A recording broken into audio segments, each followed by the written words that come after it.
খাজা গরিবে নওয়াজ রাদিয়াল্লাহু তাআলা আনহু বায়াত গ্রহণ করতেন না।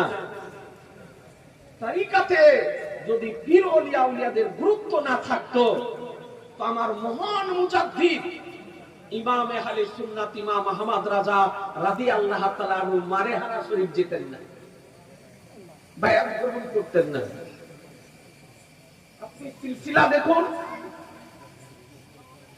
তাবিঈন থেকে নিয়ে সাহাবীদের থেকে নিয়ে পর্যন্ত সারা পৃথিবীতে যত বড় বড় মুহাদ্দিস, যত বড় বড় ওলি আউলিয়া, আইম্মা, উলামায়ে কেরাম, লেখক, রাইটার, গবেষক, পীর ওলি আউলিয়াদের আলোচনা কোরআন শরীফে একাধিক স্থানে হয়েছে, হাদিস শরীফে একাধিক স্থানে হয়েছে।